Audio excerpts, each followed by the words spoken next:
सुप्रभात बच्चों, आज हम लोग विज्ञान विषय का दूसरा पाठ मनुष्य में पाचन, जो आपके प्राणियों में पोषण के अंतर्गत आता है, इस पर चर्चा करेंगे। पिछले वीडियो में हमने देखा था अमीबा में कैसे पोषण होता है। तो हमने पढ़ा था कि अमीबा में 5 चरणों में पोषण संपन्न होता है। पहला था अंतर्ग्रहण, दूसरा था पाचन, तीसरा था अवशोषण, चौथा स्वांगीकरण और 5वां था मल उत्सर्जन। ठीक उसी प्रकार से मनुष्य में भी ये पाचन इन्हीं 5 चरणों में संपन्न होता है। पहला जैसे मैंने कहा अंतर्ग्रहण, तो मनुष्य जो है वो बहुकोशिकीय प्राणी है, लेकिन अमीबा क्या था, एक कोशिकीय था। तो अमीबा में एक ही कोशिका इन 5 चरणों को संपादित करने के लिए रिस्पॉन्सिबल था, जिम्मेदार था, वो सक्षम भी था। लेकिन मनुष्य में इन 5 क्रियाओं को करने के लिए अलग अलग अंग है। तो पहला जो अंतर्ग्रहण है वो क्या है, जैसा आपने पहले भी पढ़ा था कि भोजन को अंदर लेने की जो क्रिया होती है हमारे शरीर में, वो अंतर्ग्रहण कहलाता है। दूसरा पाचन, तो मनुष्य में पाचन तंत्र नाम का एक तंत्र है जिसके द्वारा की पाचन की क्रिया संपन्न होती है। हम लोग आगे बहुत डिटेल में पढ़ेंगे इसको। ये क्रिया जो है कहाँ से शुरू होगी, मुख से शुरू होती है, फिर ओसोफेगस में जाती है यानी ग्रसिका में जाती है, उसके बाद अमाशय में जाता है, फिर छोटे आंत में, फिर बड़े आंत में और अंत में रेक्टम के द्वारा जमा होता है और एनस से हमारे शरीर से बाहर निकल जाता है। तो अमाशय में पाचन हमने देखा। अब इसका अवशोषण कहाँ होता है? अवशोषण जो है बच्चों छोटी आंत में होता है। छोटी आंत में हमारी उंगली जो है, उंगली की तरह की संरचनाएं होती है जिनको हम लोग विली कहते हैं, और ये अवशोषण भोजन का इस विली के द्वारा ही होता है। स्वांगीकरण, इस प्रक्रिया में अवशोषित भोजन का उपयोग ऊर्जा के रूप में होता है। और उसका कैसे क्या उपयोग होता है, तो हमारे शरीर में जो कोशिकाएं टूटती फूटती रहती हैं उनके मरम्मत में काम आता है वो ऊर्जा, और इस प्रक्रिया को हम लोग स्वांगीकरण कहते हैं। और अंत में मल परित्याग या उत्सर्जन, जो अनपचा भोजन होता है हमारे शरीर का, वो बड़ी आंत के एनस के द्वारा हमारे शरीर से बाहर निकाल दिया जाता है। तो इस प्रकार हमने देखा कि ये सारी क्रियाएं जो है किस मनुष्य में कैसे होता है, इन अंगों के द्वारा होता है। फिर हम लोग देखेंगे कि पाचन क्रिया में भाग लेने वाले कौन कौन से अंग हैं।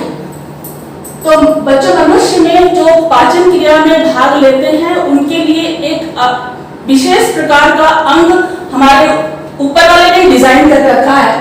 और चित्र में जैसा कि आप देख रहे हो, ये यहाँ से शुरू होता है, मुख से शुरू होता है, ग्रसिका, छोटी आंत, बड़ी आंत और एनस के द्वारा बाहर निकलता है। सबसे पहले जब हम भोजन लेते हैं, मुख में किस प्रकार से होता है, सबसे पहले जब हम भोजन मुंह में डालते हैं तो यहाँ पर भोजन का 2 प्रकार का परिवर्तन होता है। पहला तो भौतिक परिवर्तन होता है और दूसरा रासायनिक परिवर्तन होता है। भौतिक परिवर्तन क्या होगा, हम रोटी या चावल जो मुंह में डालते हैं उसको दांत के द्वारा छोटे छोटे टुकड़ों में बदल दिया जाता है, ये तो हो गया भौतिक परिवर्तन। रासायनिक परिवर्तन क्या होगा, हमारे मुख के अंदर सलाइवरी ग्लैंड नाम का एक ग्लैंड होता है जिससे कि लार निकलती है, और इस लार में सलाइवरी एमाइलेज रहता है। ये सलाइवरी एमाइलेज कार्बोहाइड्रेट को, जब हम भोजन लेते हैं रोटी या चावल, तो उसमें कार्बोहाइड्रेट रहता है, जैसा कि आप जानते हो। इस कार्बोहाइड्रेट को तोड़ देता है, शर्करा में बदल देता है, तोड़ करके छोटे छोटे कणों में बदल देता है। और इसके बाद भोजन कहाँ पहुंचा, ग्रसिका में। ग्रसिका में पहुंचने से पहले बच्चों ये फेरिंक्स से गुजरता है। अब फेरिंक्स क्या है, एक रचना है जो जहां से कि श्वास नली और भोजन नली अलग होता है। यहाँ पर क्या होता है, श्वास नली के ऊपर में एक फ्लैप या पर्दे की तरह की रचना होती है जिसको हम लोग एपिग्लॉटिस बोलते हैं। ये एपिग्लॉटिस ये इंश्योर करता है कि भोजन जो है वो भोजन नली में ही जाए, बल्कि श्वसन नली में नहीं जाए। अब जो सामने से हमें देख रहे हो, तो बच्चों श्वसन नली जो है वो हमारे आगे तरफ होता है और इस पीछे की ओर जो है वो भोजन नली है। तो हम श्वसन तंत्र के बारे में जब पढ़ेंगे तो उस पर विशेष चर्चा करेंगे, लेकिन अभी हम पाचन तंत्र की बात कर रहे हैं, तो हम ओसोफेगस की बात करेंगे या ग्रसनी की बात करेंगे। तो भोजन वहां से कहाँ पहुंचा, ग्रसनी में पहुंचा। वहां से भोजन कहाँ जाएगा, अमाशय में जाएगा। अमाशय में क्या होता है, भोजन 4 से 5 घंटे तक रहता है। इससे पहले थोड़ा सा हमें ग्रेसिका के बारे में समझना जरूरी है। जो ग्रेसिका है बच्चों, जो फेरिंक्स से लेकर के अमाशय को जोड़ती है, वो ग्रेसिका एक नाली की तरह रचना है और ये बिल्कुल सीधी नाली नहीं है। जैसे हमारे हाथ में पेन है, ये तो बिल्कुल सीधा है, ये सीधी नहीं है, बल्कि थोड़ी सी मांसल होती है और टाइट स्ट्रक्चर है। भोजन जब इसमें जाता है तो एक विशेष प्रकार का मूवमेंट, एक विशेष प्रकार का गति इसमें होता है और उस गति के कारण भोजन हमारे नीचे की ओर सरकता है हमारे शरीर में। उस गति को बच्चों कहा जाता है पेरिस्टैल्टिक मूवमेंट। एक बात आपको यहाँ पर याद रखना है कि पेरिस्टैल्टिक मूवमेंट सिर्फ ग्रसनी में नहीं होता है, बल्कि पूरी आहार नाल, जो मुख से शुरू हुआ और हमारे अनस तक गया, पूरे आहार नाल में ये पेरिस्टैल्टिक मूवमेंट के कारण ही भोजन जो है नीचे की ओर सरकता है। ठीक है, तो ये हो गई ओसोफेगस की बात। अब भोजन कहाँ पहुंचा? हाँ, एक बात और, ओसोफेगस में भोजन का पाचन नहीं होता है, किसी प्रकार का पाचन नहीं होता। पहला पाचन कहाँ हुआ था? बगल कैविटी में या मुंह में, किससे? सैलाइवरी एमाइलेज से। जब जो क्या किया था? कार्बोहाइड्रेट को छोटे छोटे शर्करा में बदल दिया था। अब भोजन पहुंचा बच्चों कहाँ? स्टमक में या अमाशय में। अब ये बहुत इंपॉर्टेंट है कि अमाशय में जो है भोजन 4-5 घंटे रहता है, तो 4-5 घंटे तक वहां पर क्या होता है? भोजन का वहां भी पाचन होता है। तो वहां पर मुख्य रूप से आपको याद रखना है कि प्रोटीन का पाचन होता है। वहां से 3 प्रकार की चीजें निकलती है। पहला हाइड्रोक्लोरिक एसिड, दूसरा वो पेप्सिन और तीसरा एक निकलता है म्यूकस। अब HCl क्या है बच्चों? HCl आप जैसे जानते हो, केमिस्ट्री में आपने पढ़ा है, ये एक प्रकार का अम्ल है और ये अम्ल निकलता है कि क्या करता है? जो हम भोजन लेते हैं उसके साथ जो कीटाणु, जीवाणु या बैक्टीरिया हमारे शरीर के अंदर चला जाता है, वो उसको मार देता है। दूसरा, ये भोजन के माध्यम को अम्लीय बना देता है। तो पहला जो निकला वो क्या निकला? HCl। दूसरा म्यूकस जो निकलता है। अब बच्चों HCl जो है वो तो हानिकारक है हमारे लिए, वो हमारे अमाशय की दीवारों को खराब कर सकता है, उसमें जख्मी कर सकता है उसको। तो जो म्यूकस निकलता है उसके हानिकारक प्रभाव को वो कम करता है। ठीक है, तो 3 चीजें बताई हमने, म्यूकस, HCl और तीसरा जो बताया हमने पेप्सिन, वो प्रोटीन का पाचन करता है। दूसरा प्रोटीन का पाचन हुआ, कार्बोहाइड्रेट का पाचन हो गया, प्रोटीन का पाचन हो गया। उसके बाद भोजन कहाँ पहुंचेगा? बड़ी आंत में पहुंचेगा और बड़ी आंत से होता है इसके बाद भोजन जाएगा छोटी आंत में। छोटी आंत जो होता है बच्चों, वो बहुत लंबी एक संरचना है, नाली की तरह की कॉइल स्ट्रक्चर है, हम कह सकते हैं, घुमावदार होता है, जो हमारे पेट में व्यवस्थित रहता है। तो आप इमेजिन नहीं कर सकते हो कि ये कितनी लंबी होती है बच्चों, ये बहुत ही लंबी। यानी कि आप अगर इमेजिन करो, सोचो तो 2 तल्ला जो बिल्डिंग होता है ना, उस बिल्डिंग से भी ज्यादा हाइट उसकी होती है हमारे पेट पर जो छोटी आंत है। और करीब करीब हम कह सकते हैं कि 6.5 फीट से लेकर के 7.5 मीटर तक इसकी लंबाई रहती है छोटी आंत की। तो आप सोचो कि कितनी बड़ी एक रचना हमारे पेट के अंदर है और भोजन उसमें से होकर के गुजरता है। छोटी आंत में और जो पाचन होता है, हम इसको आगे देखेंगे, क्या क्या पाचन, क्या उसमें रासायनिक परिवर्तन क्या होता है भोजन का, हम लोग आगे देखेंगे। लेकिन उससे पहले थोड़ी बड़ी आंत की चर्चा करते हैं। जो बड़ी आंत है बच्चों, हमारे शरीर में 1.5 मीटर लंबी होती है और इसका नाम बड़ी आंत है। थोड़ा सा यहाँ पर समझने वाली बात है कि छोटी आंत इतनी लंबी है और उसको हम लोग छोटी आंत कहते हैं, बड़ी आंत तो छोटी है लंबाई में, लेकिन हम लोग उसको बड़ी आंत कहते हैं। तो यहाँ पर एक समझने वाली बात है कि चूंकि छोटी आंत की चौड़ाई जो होती है, उसकी डायमीटर जो होता है उसका, वो बहुत ही संकीर्ण होता है, पतला होता है, तो उसका नामकरण उसके आधार पर किया गया है। ठीक है, इसको याद रखना है। और बड़ी आंत 1.5 मीटर होती है, लेकिन उसकी चौड़ाई ज्यादा बड़ी होती है बड़ी छोटी आंत से, इसलिए उसको हम लोग बड़ी आंत कहते हैं। ठीक है, अब भोजन कहाँ पहुंचेगा? छोटी आंत के बाद बड़ी आंत में पहुंचता है। और बड़ी आंत में क्या होता है? वहां पर भी पाचन नहीं होता है, वहां पर सिर्फ जल का अवशोषण होता है, एब्जॉर्प्शन होता है जल का, और भोजन अर्ध ठोस के रूप में कन्वर्ट हो जाता है, बदल जाता है और अंत में ये रेक्टम में जाके जमा होता है और हमारे शरीर में जो एक साइकिल चलती है, उस साइकिल के तहत हम लोग एनएस से इसको एक्सक्रीट कर देते हैं, बाहर निकाल देते हैं हमारे शरीर से।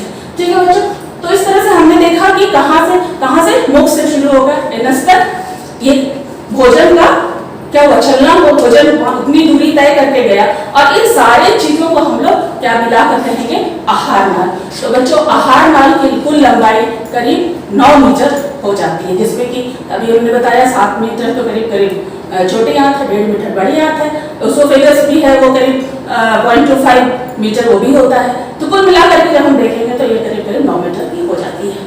अब बच्चों हम लोग देखेंगे कि ये तो जो ये सारे जो अंग है आहार नाल जिससे होकर के भोजन गुजरता है, लेकिन हमारे शरीर में कुछ ऐसे भी अंग हैं जिससे होकर भोजन तो नहीं गुजरता है, लेकिन वो पाचन में हमारी मदद करता है। तो इस प्रकार के 3 प्रमुख ग्रंथियां जो है हमारे शरीर में हैं। तो पहली जो ग्रंथि है वो है सलाइवरी ग्लैंड। अभी हमने थोड़ी देर पहले बताया आपको सलाइवरी ग्लैंड कहाँ रहता है, मुंह में रहता है। क्या सिक्रेट करता है, एंजाइम सिक्रेट करता है। कौन सा एंजाइम, सलाइवरी एंजाइम माइलेज, और वो इसका पाचन किया, कार्बोहाइड्रेट का पाचन किया।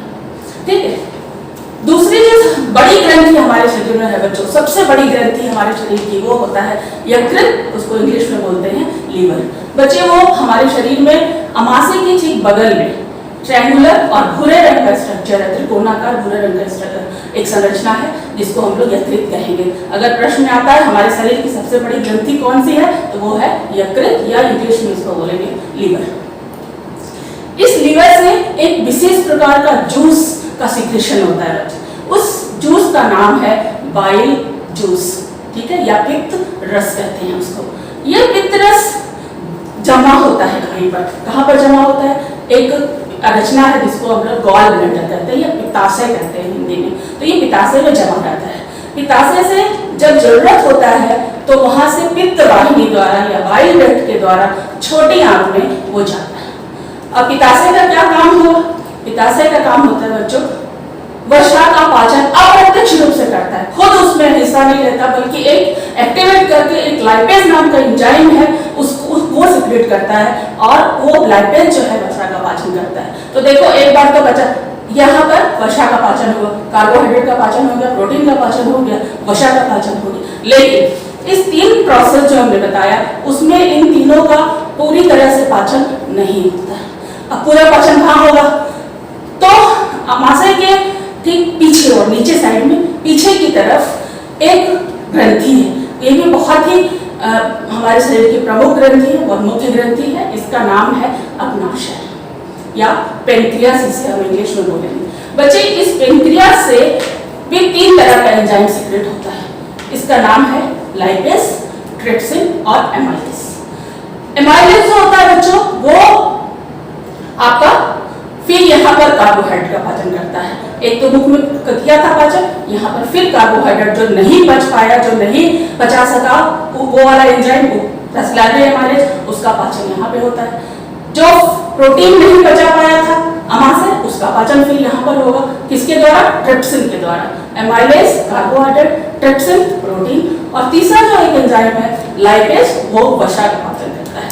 तो यहाँ पर हमारा पूरा पाचन कंप्लीट हुआ, किसके द्वारा, छोटी आंत के द्वारा।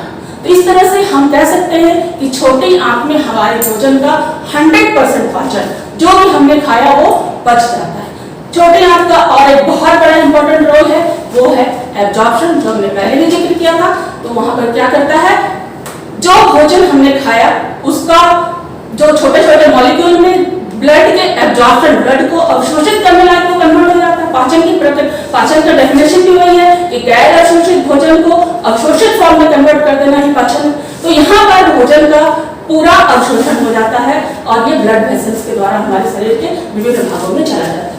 जो बच गया, जो नहीं हमारे ब्लड में गया, जो हमारे शरीर के लिए काम का नहीं है, वो कहाँ चला जाएगा, वो बड़ी आंत में जाएगा। और बड़ी आंत में सिर्फ पानी का एब्जॉर्प्शन होता है, पानी का अवशोषण होता है, और हमारा जो भोजन है वो अर्ध ठोस रूप में कहाँ जाके जमा होगा, रेक्टम में जमा हो जाता है, मलाशय में जमा हो जाता है। और अंत में हमारे शरीर के एक जो बड़ी आंत का जो एक अंग है, अंतिम छोर पे रहता है, वो एनस कहते हैं हम, वहां से शरीर के द्वारा बाहर निकाल दिया जाता है। तो बच्चों ये था मानव शरीर का पूरा पाचन तंत्र और हमारे शरीर में जो जो एंजाइम्स जो पाचन प्रक्रिया में हिस्सा लेते हैं उसका पूरी जानकारी। आशा है आपको ये वीडियो पसंद आया होगा और आप इसको अच्छी तरह से पढ़ेंगे और समझेंगे। धन्यवाद।